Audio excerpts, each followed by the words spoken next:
Hello and welcome to my channel In Search of Wonder. My name is Anne and this is my recap of all of my reading in May.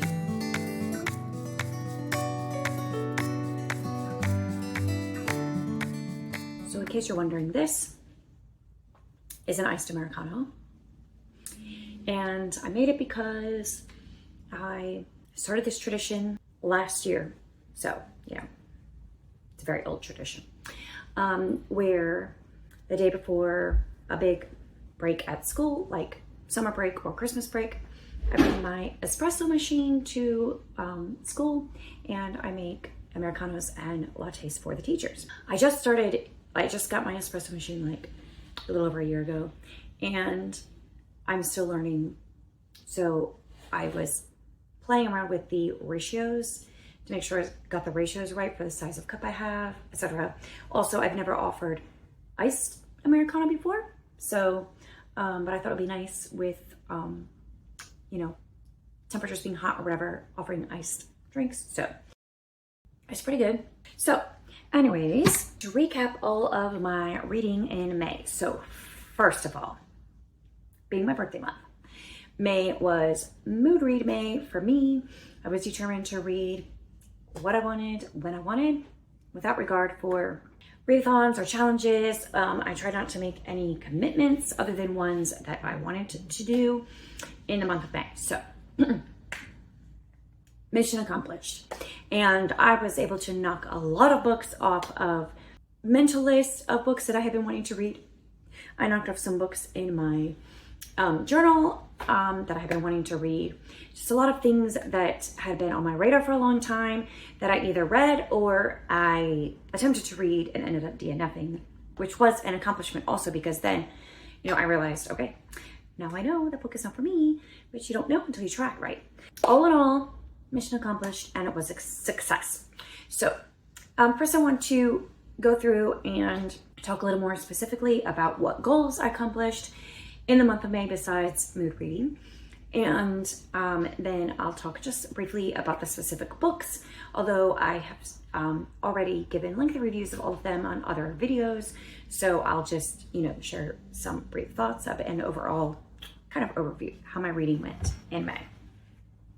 So first of all, the Southern Charm readathon was in May, hosted by book lover Amanda and several other hosts. So I kind of casually joined in with that.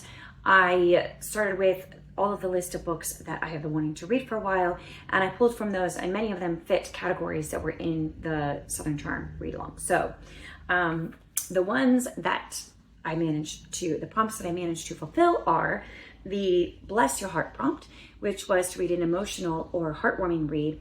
And several of the ones that I read actually would qualify for that. But let's go with A Million Little Choices by Tamera Alexander for that one.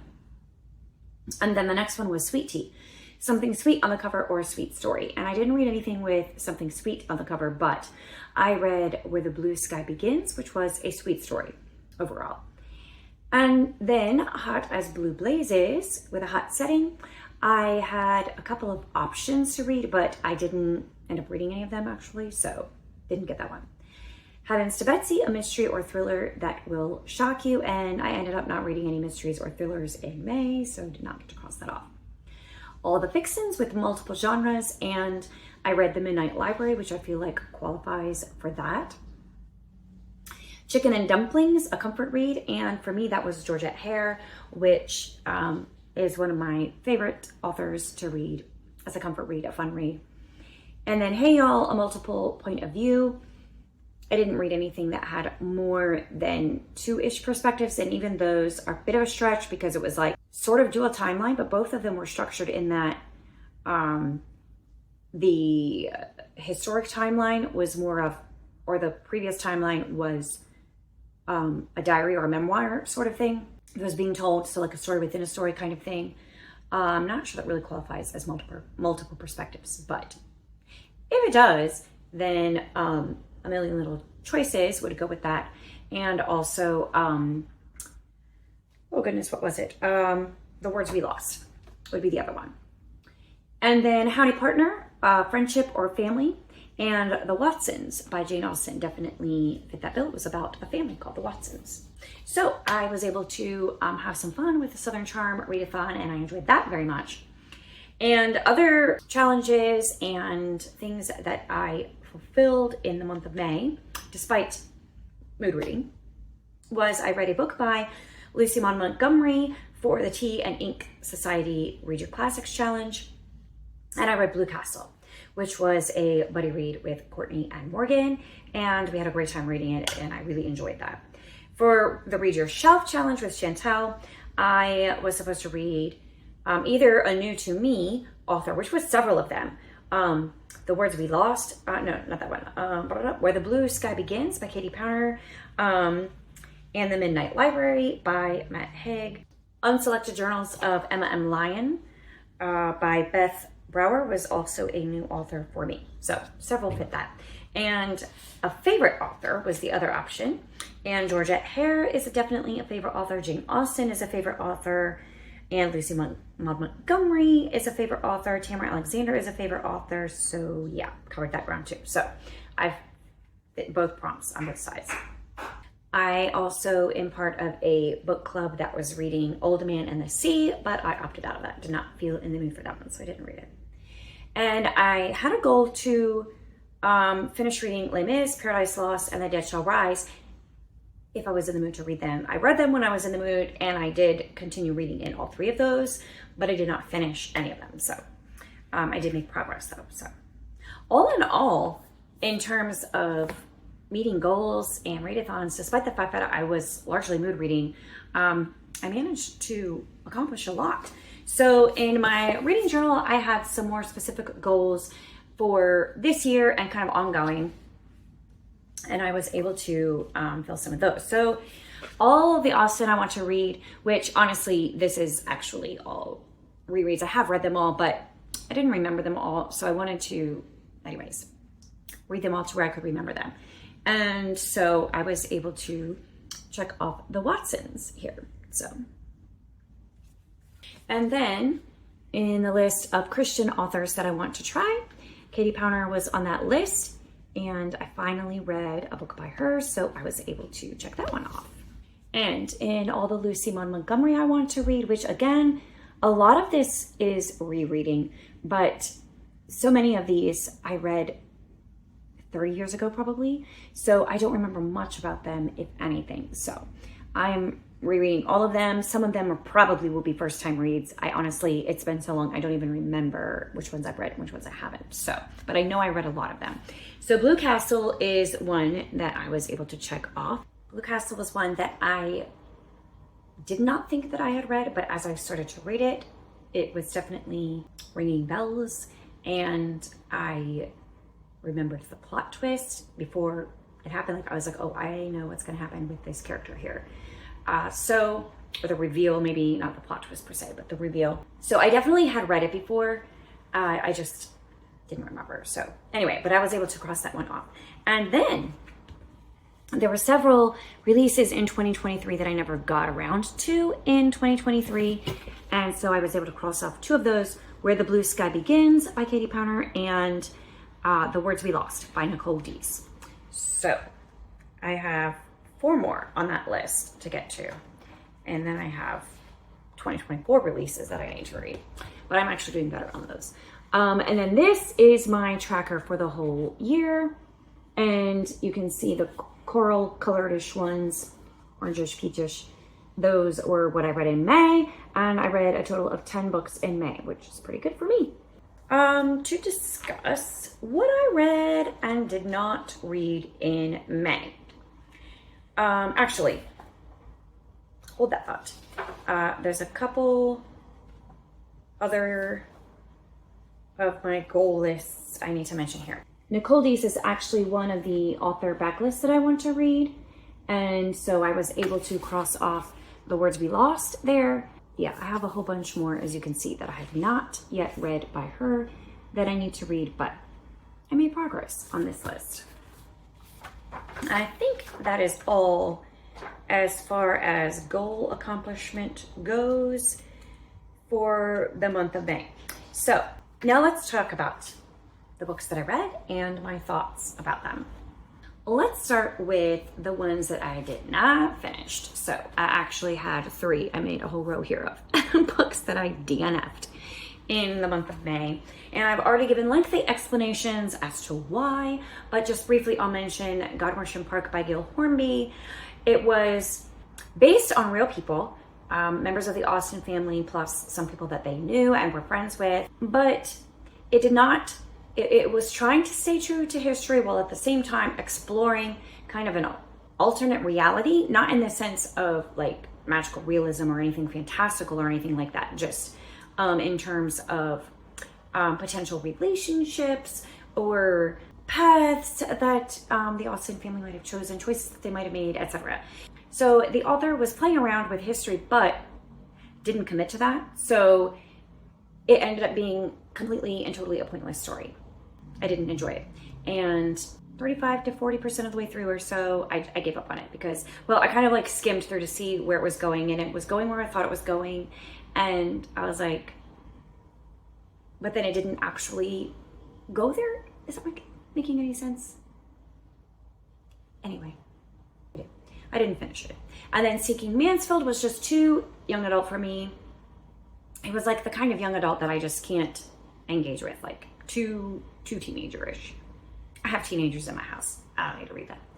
And then Before the Coffee Gets Cold was too childish. Now, it's not a childish book, but the narration came across to me as elementary, and I think part of that was because of it being in translation. But also the main character was a grown woman, but behaved literally like a 5-year-old child in the first 50 pages. And so I gave up on that. I couldn't handle that. So those were my DNFs. So on to the books that I enjoy, to the books that I finished, all of which I enjoyed. So I will start with the 1 3-star that I had. So that's pretty good, actually. Most of my books that I read in the month of May were 4 to 5 stars. So that's a pretty good reading month. And so that is the reward of mood reading. Well, I mean, you DNF and you weed those out and you realize, okay, that's not for me, so I can take that off my TBR. And no, I actually don't want to read that. And then the rest, you find some real gems. But my 3-star one was Captain Wentworth's Diary, which I don't have the actual copy right now because I put that in my Pango bookshop. So that was very good. I mean, I gave it 3 stars. It was fine, but it wasn't like memorable or anything. But it was a fun retelling of Persuasion from Captain Wentworth's perspective. And I felt like the author did a great job of sticking to the story that Austen wrote while giving a little more time to the elements of the story that kind of happen off page in Austen's book. And so you can get like a peek into one person's imagining of how everything went down. So I really enjoyed that. But in the end, it wasn't something that was, memorable, something that I'll ever reread. It was just a fun passing read. So 3 stars for that one. I had a couple 4-star reads.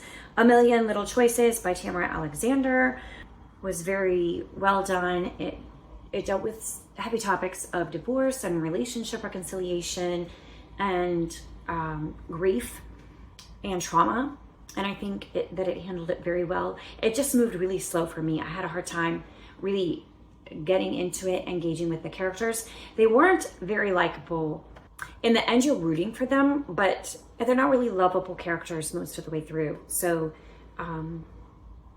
the story kept me reading, but it didn't pull me in and make me want to read more and more and find out the resolution. And I wanted things to turn out well for the main characters, but it wasn't super invested in them as people. So 4 stars for that one.